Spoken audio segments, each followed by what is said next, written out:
హైదరాబాద్ నగర్లోని బ్రేకింగ్ న్యూస్కి మనం అప్డేట్ చూస్తున్నాం. హైదరాబాద్ చందనగర్లో కాల్పులు కలపరమైన నేపథ్యంలో దానికి సంబంధించిన అప్డేట్స్ మనం ఇప్పుడు చూస్తున్నాం. ఏదైతే ఉదయం చందనగర్లోని ఖజానా జ్యువెలర్స్లో దుండగులు దోపిడీకి ప్రయత్నించారు. షాపు తెరిచిన తొలి 5 నిమిషాల్లోనే 6 దుండగులు ఆ గ్యాంగ్ మొత్తం కాల్పులు జరుపుతూ దోపిడీ చేసేందుకు ప్రయత్నం చేశారు. దుండగులు 2 రౌండ్ల పాటు కాల్పులు జరిపి సీసీ కెమెరాల పైన కూడా కాల్పులు జరిపినట్టుగా సిబ్బంది చెప్తున్నారు. జ్యువెలరీ డిప్యూటీ మేనేజర్ కాళ్ళపై కూడా గ్యాంగ్ కాల్పులు జరిపి గాయపరిచినట్టుగా వాళ్ళు చెప్తున్నారు. ఇక దోపిడీ ప్రయత్నంలో అడ్డుకున్న షోరూమ్ సిబ్బందిపై కూడా దుండగులు ఫైరింగ్ చేసినట్టుగా మనకు సమాచారం ఉంది. ఈ కాల్పుల్లో షాపులోని సిబ్బందికి గాయాలయ్యాయని స్థానికులు చెప్తున్నారు. ఇక ఖజానా జ్యువెలర్ సిబ్బంది పోలీసులకు సమాచారం అందించారు. దాని తర్వాత పోలీసులు అక్కడికి చేరుకొని ప్రమాదంపై దర్యాప్తు చేపట్టారు.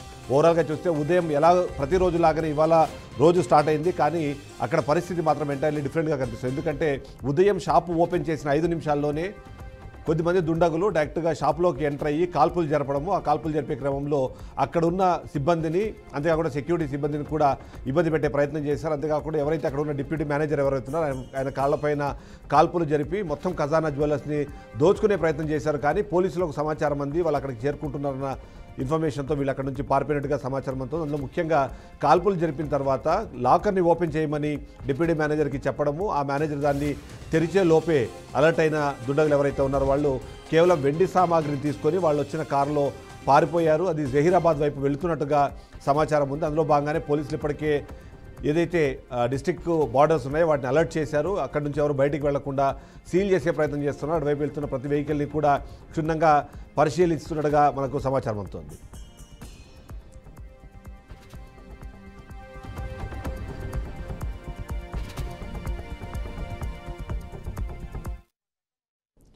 గ్యాంగ్లో మొత్తం 6 మంది సభ్యులు ఉన్నట్టు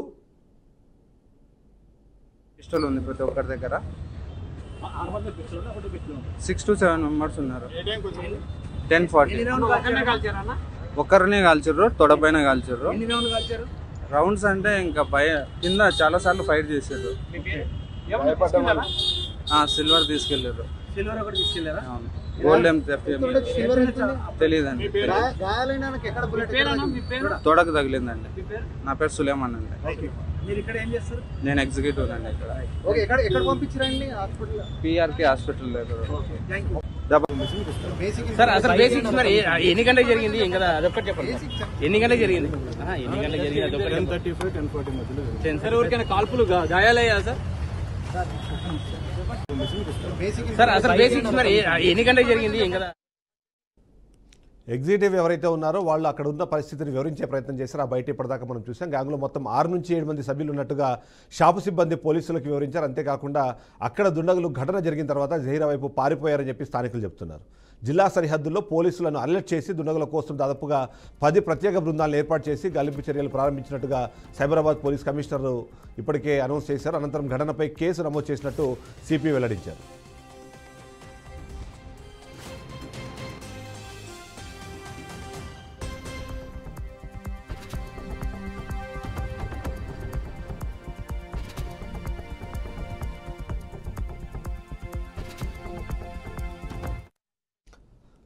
దుండగులు చాలా ప్లానింగ్గా ముందుకు వెళ్ళినట్టుగానే మనకు అనిపిస్తుంది. అందులో భాగంగానే మొదటగా ఏదైనా సరే ఆధారాలు దొరకకుండా ఉండడం కోసం అవసరమైన సీసీ కెమెరాలు ఏవైతే ఉన్నాయో సీసీ కెమెరాల మీద ముందుగా కాల్పులు జరిపినట్టుగా తెలుస్తుంది. అంతేకాకుండా చాలా ప్లాన్డ్గానే, ఎందుకంటే షాపు తెరిచిన 5-10 నిమిషాల లోపే లోపల నుంచి బయటికి మొత్తం దానికి ఉన్న స్టాక్ బయటికి తీస్తారు. స్టాక్ బయటికి తీసినప్పుడు ఆ సమయంలో సిబ్బంది తప్ప సాధారణంగా కస్టమర్లు ఎవరు ఉండరన్న ఒక కన్ఫర్మేషన్తోనే అక్కడ లోపలికి ఎంటర్ అయినట్టుగా తెలుస్తుంది. సీసీ కెమెరాలను ధ్వంసం చేయడం ద్వారా వాళ్ళకి సంబంధించిన ఫుటేజ్ ఏది దొరకకుండా ఉండేందుకు అవసరమే ఏర్పాట్లు చేసుకున్నారు. అంతేకాకుండా అక్కడ ఉన్న మేనేజర్ ఎవరైనా మేనేజర్ తొడ మీద కాల్చినట్టుగా మనకు సమాచారం అందుతోంది.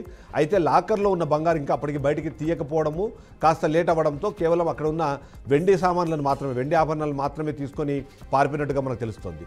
ఇదంతా కూడా కొన్ని నిమిషాల వ్యవధిలోనే పూర్తి చేసి అక్కడి నుంచి పారిపోయేందుకు అవసరమైన ప్రణాళిక రచించారు. కానీ అంతలోనే ఇక చేసేదేమీ లేక కేవలం వెండి వస్తువులను మాత్రమే అక్కడి నుంచి తీసుకొని పారిపోయినట్టుగా తెలుస్తుంది. దీనికోసము జహీరాబాద్ వైపు, ఎందుకంటే మనం చూసాం చందనగర్ నుంచి జహీరాబాద్ వైపు వెళ్తే వెంటనే ఒకసారిగా డిస్ట్రిక్ట్ దాటే అవకాశం ఉంటుంది, ఆ తర్వాత స్టేట్ కూడా దాటే అవకాశం ఉంటుంది. కాబట్టి ఆ వైపుగా ఆ రూట్ నుంచి ఉన్నట్టుగా మనకు సమాచారం అవుతుంది. అందులో భాగంగానే వెంటనే జహీరాబాద్ వైపు వెళ్తున్న నేపథ్యంలోనే పోలీసులు ప్రత్యేకంగా 10 ప్రత్యేక బృందాలను ఏర్పాటు చేసి వాళ్లను డిస్ట్రిక్ట్ దాటకుండా, జిల్లాను దాటకుండా ఉండేందుకు అవసరమైన ఏర్పాట్లు చేశారు. దీనికి తోడు మనందరికీ తెలుసు చందనగర్ నుంచి వెళ్ళేటప్పుడు ఆ తర్వాత ఉన్న ఒకవేళ రింగ్ రోడ్ ఎక్కితే మాత్రం వాళ్ళు ఎటువైపు వెళ్తారో దానికి సంబంధించిన సమాచారం అందాల్సిందే. పోలీసులు అయితే ఇప్పటికే క్షుణ్ణంగా తనిఖీలు చేస్తున్నారు, అటువైపుగా వెళ్తున్న వాళ్ళను చెక్ చేస్తున్నారు. అంతేకాకుండా వాళ్ళు జిల్లా దాటకుండా ఉండేందుకు అవసరమైన ఏర్పాటు చేయడంతో పాటు ప్రత్యేకమైన బృందాలను ఏర్పాటు చేసి వాళ్ళని పట్టుకునేందుకు అవసరమైన కార్యాచరణ అయితే మొదలుపెట్టినట్టుగా మనకు అర్థమవుతుంది.